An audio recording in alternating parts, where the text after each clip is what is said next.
तू चढ़ जा गगन के बीच, गगन के बीच जहाँ सतगुर का डेरा है। तू चढ़ जा गगन के बीच, गगन के बीच जहाँ सतगुर का डेरा है। गगन के बीच क्यों नहीं चढ़ पाते? क्योंकि राजा सोचता है कि फकीर सुखी है, फकीर सोचता है राजा सुखी है, गरीब सोचता है कि जिसके पास धन ज़्यादा है वो सुखी है। अमीर लोग जिनको एक सेकंड की भी चैन नहीं है वो सोचते हैं कि हमारे से तो गरीब आदमी वो सुखी है। सुखी यहाँ कोई भी नहीं है, ना राजा सुखी है, ना फकीर सुखी है, ना गरीब सुखी है, ना धनवान सुखी है, ना ऊंचे रुतबे वाला यहाँ सुखी है, ना वो इंसान सुखी है जिसको समाज के अंदर कोई नहीं पूछता। सुखी होंगे कैसे? मालिक ने हमें जैसा वक्त बख्शा है, जिस तरह का टाइम मालिक ने दिया है, अगर मालिक ने महलों के अंदर जन्म दे रखा है तो महलों में खुश रहना है, अगर झोंपड़ी में जन्म दे रखा है तो झोंपड़ी के अंदर खुश रहना है। उस खुशी की अवस्था को हासिल करना है। अगर महंगी गाड़ी दे रखी है तो उसमें खुश रहना है, अगर साइकिल दे रखी है उसमें खुश रहना है। इस दुनिया के अंदर लिप्त होके नहीं रहना, फंसना नहीं है। दुनिया के अंदर जैसे पानी के अंदर कमल का फूल होता है, कमल होता है, पानी ऊपर आ गया वो फूल ऊपर आ जाता है, नीचे पानी चला गया वो नीचे चला जाता है। मुर्गाई पानी के अंदर रहती है, जब उड़ती है तो सूखे पैरों से उड़ती है। दुनिया के अंदर फंसना नहीं है। जो अवस्था मालिक ने बख्श रखी है उसके अंदर खुश रहना है। तो गगन के बीच हम चढ़ सकते हैं तो हमारा ख्याल दोनों आँखों के बीच में इकट्ठा हो सकता है। सुखी यहाँ कोई भी नहीं है, कोई तन से दुखी रे कोई मन से, कोई निर्धन दुखी रे कोई धन से, कोई चाहे धन माल कोई मांगे एक लाल। सारी दुनिया बेहाल डूबी हुई अंधकार में, अंधकार के अंदर डूबे हुए हैं। जहाँ सुख था, शांति थी, खुशी थी, आनंद था, सुकून था, वहाँ किसी ने ढूंढने की कोशिश नहीं करी। जिसने ढूंढने की कोशिश करी है उसको सुख शांति मिला है।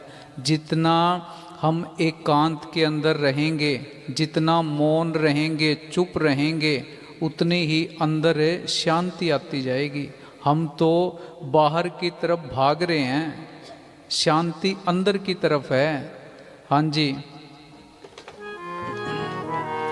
चढ़ जा गगन के बीच, गगन के बीच जहाँ बाहर दुनिया के अंदर फंसे पड़े हैं। अपना ध्यान, अपना निशाना, अपनी नज़र अपने डेस्टिनेशन, अपनी मंजिल की तरफ होनी चाहिए, इधर उधर नहीं देखना। हम तो छोटी छोटी चीज़ों के अंदर पड़ोसी से, परिवार के अंदर भाई से, बहन से, बच्चों से, माँ बाप से उलझे रहते हैं। उलझना नहीं है, उलझाने के लिए तो मन पहले ही तैयार बैठा है। बिल्कुल इन चक्रों से दूर रहेंगे तो भी मन घेर के किसी न किसी चक्र में उलझाना चाहेगा। इनसे दूर रहना है, झगड़ों से दूर रहना है। अंदर बदले की भावना नहीं रखनी, बदले की भावना विनाश की ओर लेके जाती है। अंदर से माफ़ करने की भावना, दीनता की भावना, ये विकास की ओर लेके जाती है। पहले सत्संग के अंदर एक दिन बेनती की थी कि नेल्सन मंडेला अफ्रीका का राष्ट्रपति हुआ है। वो 20-25 पता नहीं 27 साल तक जेल में रहा। जेल में रहने के बाद जब वो बाहर आया, राष्ट्रपति बना, एक दिन अपने सारे स्टाफ के साथ किसी रेस्टोरेंट के अंदर खाना खाने के लिए गया। जब खाना ऑर्डर कर दिया, सबने अपनी अपनी पसंद का खाना ऑर्डर किया। सामने मेज के ऊपर एक और आदमी खाने की वेट कर रहा था। नेल्सन मंडेला ने कहा अपने सहायक को भी, उसको भी अपने वाली टेबल के ऊपर बिठा लो। उस आदमी को बुलाया गया, साथ बिठा के उसको खाना खिलाया। जब वो आदमी खाना खा रहा था तो उसके हाथ पैर शरीर सब कुछ कांप रहा था। वो बड़ी बुरी तरह डरा हुआ था। जब वो खाना खा के सारे बाहर निकले तो नेल्सन मंडेला का जो स्टाफ था, साथ जो लोग थे, सहायक थे, उन्होंने राष्ट्रपति से बात की कि जी वो जो आदमी खाना खा के गया है बेचारा बहुत बीमार था, बीमारी के कारण, कमजोरी के कारण कांप रहा था। नेल्सन मंडेला ने बताया कि ये बीमारी से नहीं कांप रहा था, ये डर से कांप रहा था। मेरे को जिस जेल के अंदर रखा गया 27 साल तक,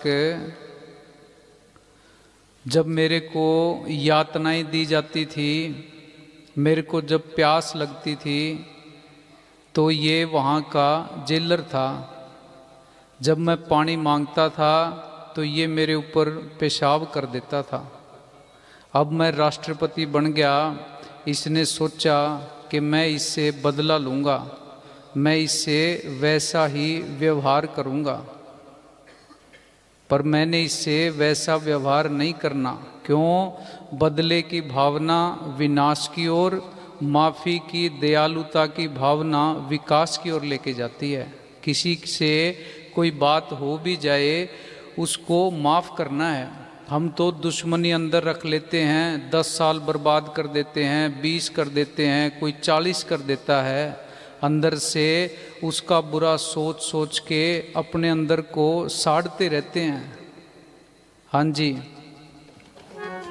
किसी के बारे में हम बुरा सोचते हैं, बदले की भावना अंदर रखते हैं, इस खेत के अंदर गंदा बीज डालते हैं तो नुकसान किसी का नहीं होना, अपने खुद के खेत का नुकसान होना है, अपने खुद का घर बर्बाद होना है। दूसरे की गलती के कारण, दूसरे की बुराई के कारण, दूसरे के धोखे के कारण अपने घर को क्यों अपवित्र करना है, अपने घर को क्यों साड़ना है, दूसरे की गंदगी अपने इस घर के अंदर क्यों डालनी है। हाँ जी, तू चढ़ जा गगन के बीच, गगन के बीच जहाँ सतगुरु का डेरा है। इन सारी चीज़ों से दूर रहना पड़ेगा तो गगन के बीच चढ़ सकते हैं, नहीं तो जितना मर्जी डेरे आते रहो, धार्मिक स्थानों पे जाते रहो, पूजा पाठ करते रहो, हवन यज्ञ करते रहो, तिलक लगाते रहो, कान पड़वाते रहो, लाल कपड़े डाल लो, सफ़ेद डाल लो, नीले डाल लो, बाल लंबे लंबे कर लो, बाल कटवा लो, गंजे हो जो, उससे कोई फर्क नहीं पड़ने वाला। अंदर की अवस्था को बदलना है। अगर अंदर की अवस्था को नहीं बदला, फिर सत्संग का, धार्मिक स्थानों पे जाने का फायदा क्या हुआ। हाँ जी, हम दूसरे को बदलने की कोशिश करते हैं, अपने को, खुद को बदलने की कोई भी कोशिश नहीं करता। यही सबसे बड़ी बीमारी है। दूसरे की बुराइयों की लिस्ट बना लेते हैं, खुद की बुराई किसी को दिखती नहीं अपने अंदर। हाँ जी,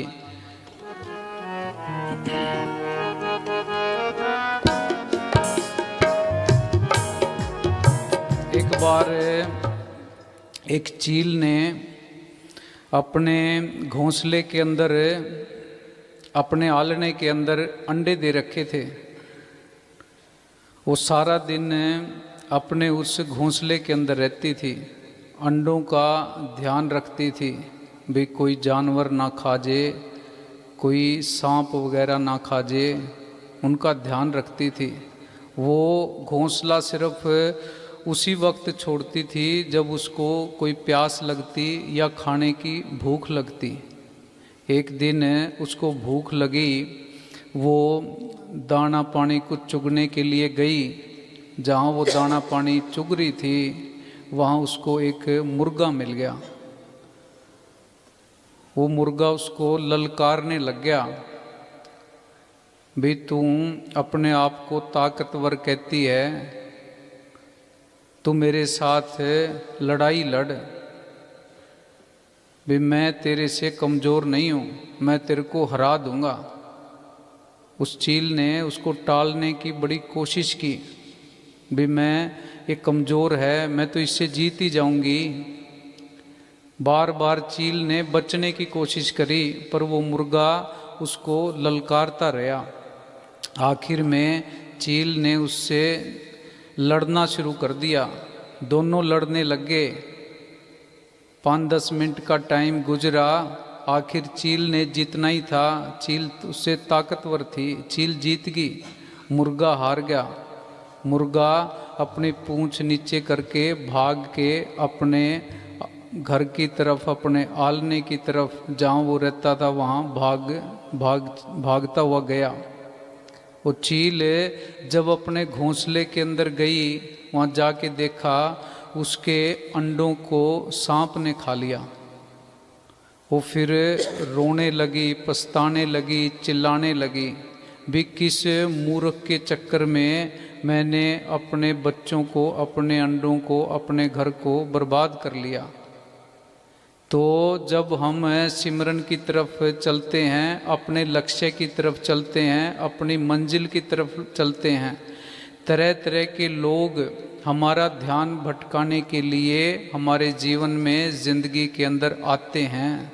हर बात का जवाब नहीं देना, कुछ बातों को टालना होता है, कुछ बातों का, कुछ झगड़ों का जवाब मुस्कुरा के भी देना होता है।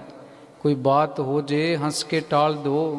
हम जा रहे हैं, रास्ते में कुत्ते भौंक रहे हैं, जिस काम के लिए जा रहे हैं अगर उन कुत्तों के पत्थर मारने लग जाएं, डंडा मारने लग जाएं, तो वहीं उलझ के रह जाएंगे, अपने रास्ते से भटक जाएंगे।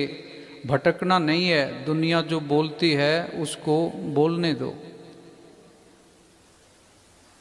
हम घर से तैयार होके कहीं जा रहे हैं, रास्ते के अंदर सूअर बैठा है, गंदगी के अंदर बैठा है, उसने थोड़ी सी पूंछ हिला दी, हमारे कपड़ों के ऊपर छींटे लग गए। अगर हम उस सूअर के साथ झगड़ा करने लग जाएं, उसको मारने लग जाएं, उसने तो 1-2 बार पूंछ और हिलानी है, उसका तो स्वभाव है। हमारे और ज़्यादा कपड़े खराब होंगे। फ़ायदा किस में है? फ़ायदा इसी में है भी चुपचाप वहाँ से निकल जाओ। हमने चुपचाप निकलना है, किसी का जवाब नहीं देना। जवाब सतगुरु देगा, वक्त देगा। हाँ जी।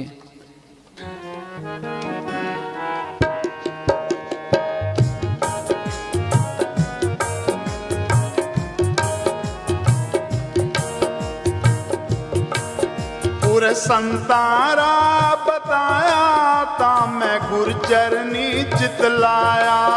पूरे संतारा बताया ता मैं गुरचरनी चितलाया। फिर आपे आप मलाया ना कोई झगड़ा छेड़ा है।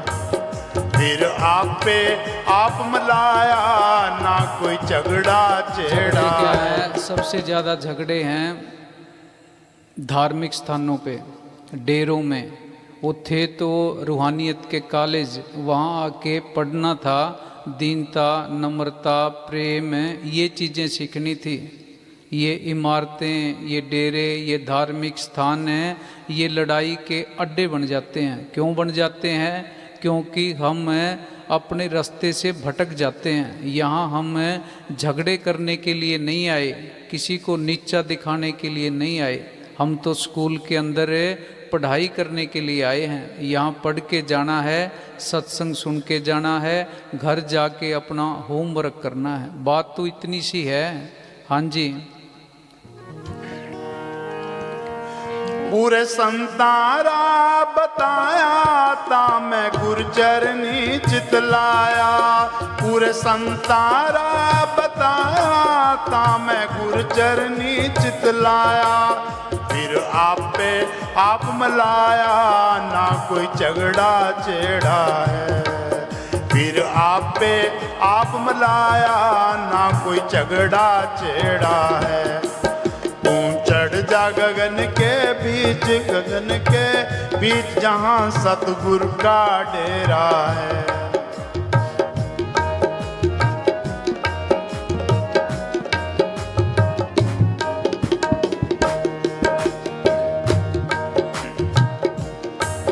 पहले गुरचरनी चितलाउना, फिर तिरकुटी ध्यान समाउना। पहले गुरचरनी चितलाउना, फिर तिरकुटी ध्यान समाउना। तू सुरत खींच कर देख अचल सतगुरु का चेहरा है, तू सुरत खींच कर देख अचल सतगुरु का चेहरा है। तू चढ़ जा गगन के बीच, गगन के बीच जहाँ सतगुरु का डेरा है। जीवन के अंदर हर्ष, उल्लास, खुशी, आनंद, सुकून होना चाहिए। हमने तो इस जीवन को, जिंदगी को भार बना रखा है। सुबह उठते ही चिंता के अंदर घर से निकलते हैं, शाम को टेंशन के अंदर ही घर आते हैं, खा पी के सो जाते हैं, चिंता में सुबह फिर निकल लेते हैं। बड़ा कीमती जीवन है, बहुमूल्य जीवन है, बड़ी मुश्किल से मिला है, करोड़ों सालों के बाद मौका मिला है और इसको हमने इन चिंताओं के अंदर, झगड़ों के अंदर, कूड़ पदार्थों के इकट्ठा करने के अंदर इसको बर्बाद कर दिया। दोबारा पता नहीं कब नंबर लगना है। हाँ जी। पहले गुरचरनी चितलाउना, फिर तिरकुटी ध्यान समाउना। पहले गुरचरनी चितलाउना, फिर तिरकुटी ध्यान समाउना। तू सुरत खींच कर देख अचल सतगुरु का चेहरा है, सुरत खींच कर देख अचल सतगुरु का चेहरा है। तू चढ़ जा गगन के बीच, गगन के बीच जहाँ सतगुरु का डेरा है।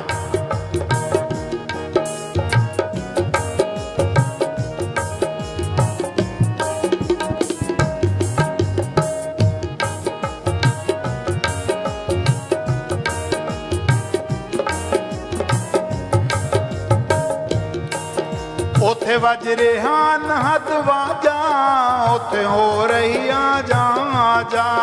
ओथे वज रिहा नहत वाजा, ओथे हो रही आजा आजा।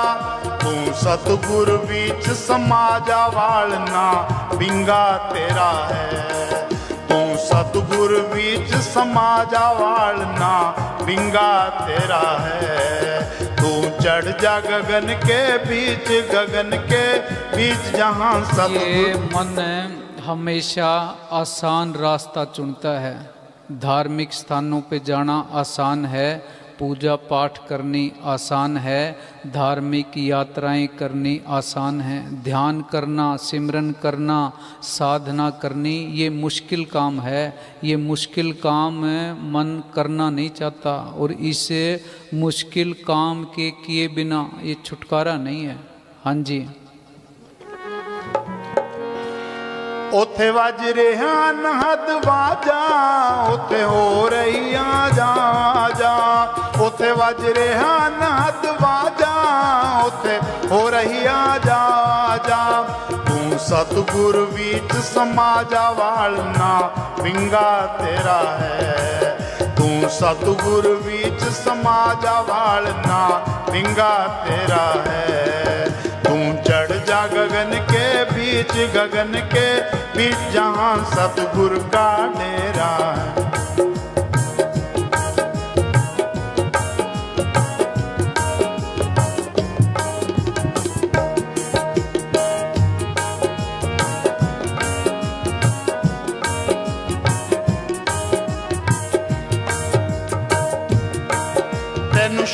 मस्तान जी पुकारे, तू चढ़ जा शिखर चवारे। तेनू शाम मस्तान जी पुकारे, तू चढ़ जा शिखर चवारे। लैला सतगुर नाल हलारे, आखरी वेला तेरा है।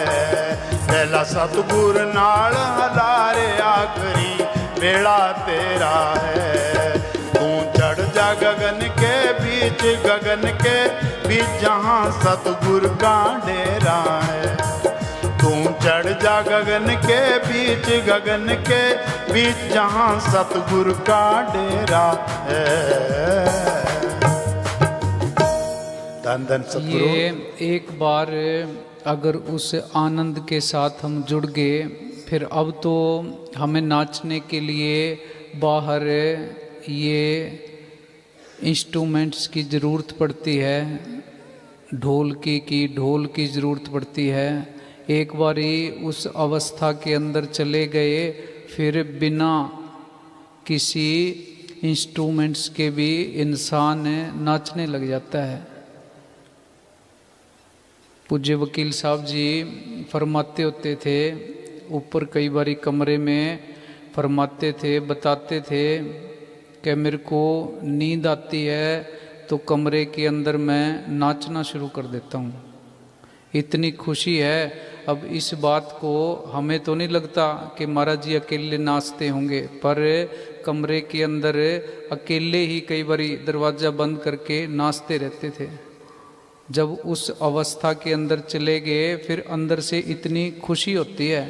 महाराज जी कई बारी बताते थे कि संगत के साथ स्टेज पे कई बारी बैठते हैं, सिमरन करते हैं, एकदम अंदर से वो अवस्था आ जाती है, इतनी खुशी आ जाती है कि वहीं दिल करता है भी स्टेज के ऊपर ही खड़े होके नाचने लग जाएं। एक बारी अगर उस अवस्था के अंदर हम भी चले गए, हम फिर 24 घंटे ही खुशी में, आनंद में, सुकून में रहेंगे। हाँ जी, हो गया? हो गई।